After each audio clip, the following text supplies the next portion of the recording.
Welcome to Ask and Learn.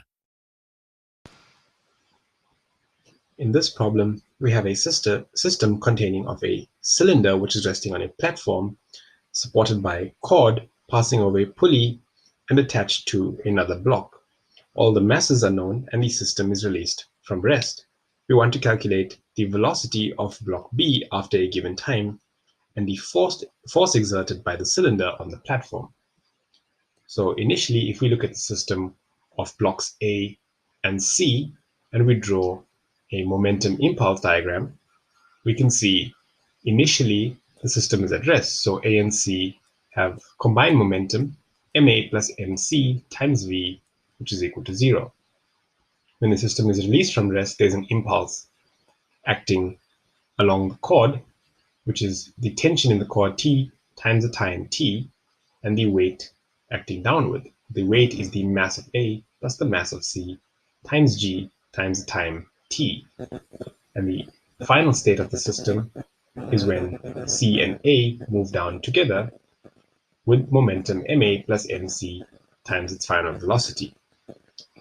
So if we look at blocks A and C mathematically, and we take the downward direction to be positive,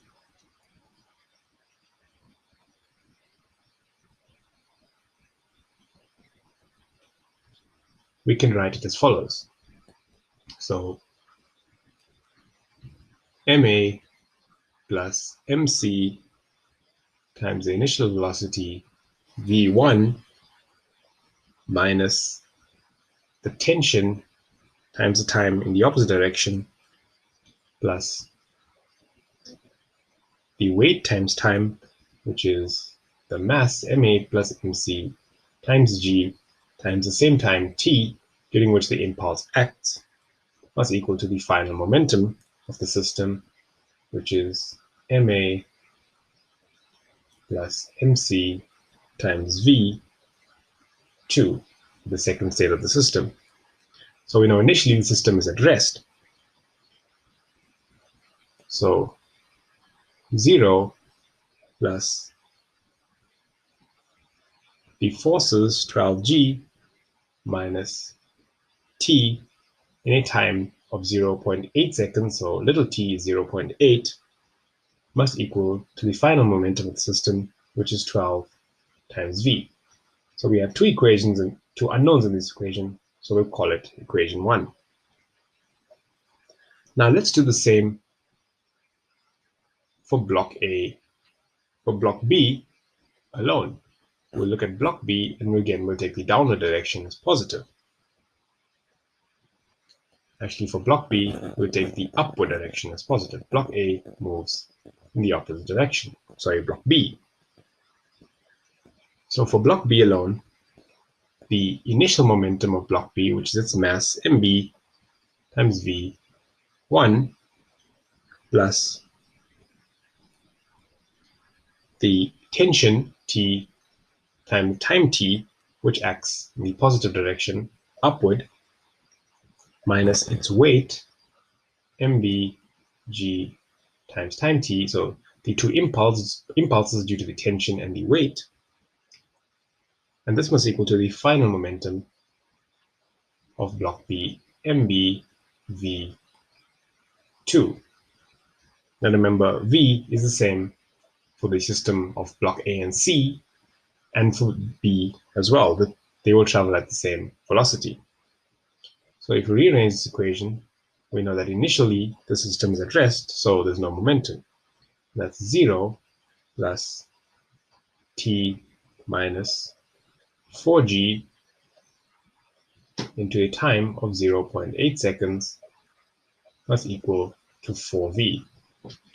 And again, we have the same two unknowns, the tension and the speed at which the block is moving. So we'll call this equation 2. So now we have two equations with two unknowns. So if we solve equation 1 and 2 simultaneously, and we could do this by adding equations 1 and 2 so that the tension T cancels, we get that 12g minus 4g into the time of 0.8 is equal to 12 plus 4 into v.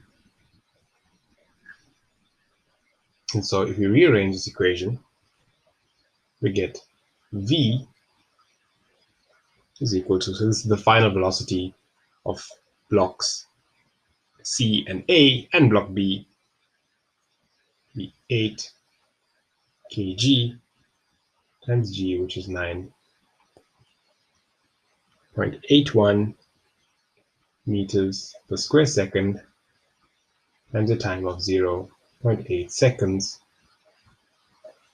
over 16 kg. And so this gives us the speed at which block B moves after 0.8 seconds to be 3.92 meters per second.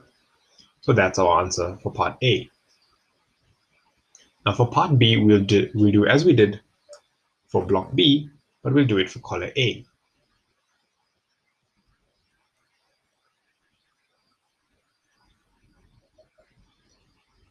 And we'll take the downward direction as positive, since collar A moves downwards.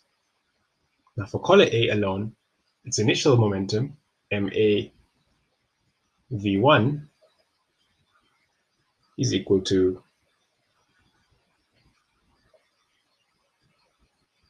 0. And using the mathematical version of the principle of impulse and momentum, we know that ma v1, the initial momentum of the system, plus the force that cylinder C applies on A, which we wish to calculate, we'll call it Fc in a time t, plus the force due to its weight, ma times g times t, that's the impulse due to its weight, which act downward, that's why we have a plus, minus the tension in the cord, T times T, which exerts a force in the opposite direction, must equal to the final momentum of the system, ma v2.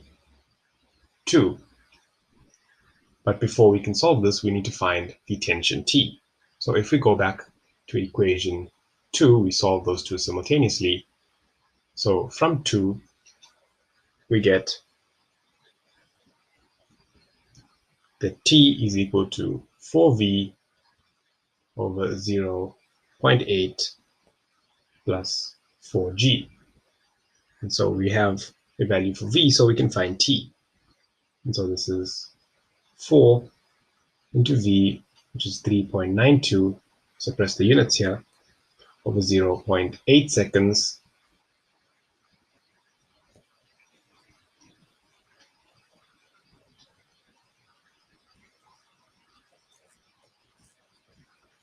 plus 4 into 9.8.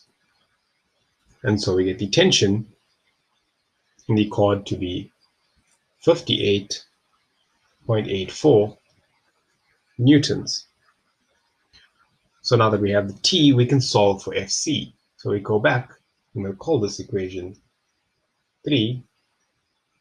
So if we go back in equation 3 and rearrange, we can find the force that the cylinder applies on platform A, Fc, to be 4 kg into V, which is 3.92 meters per second. So that's the final velocity of the platform A in a time 0.8 seconds minus 4 kg times g, which is 9.81 meters per square second, plus t, 0.84 newtons. And so if we calculate this, we get the force that the cylinder applies on platform A to be 39.2 newtons.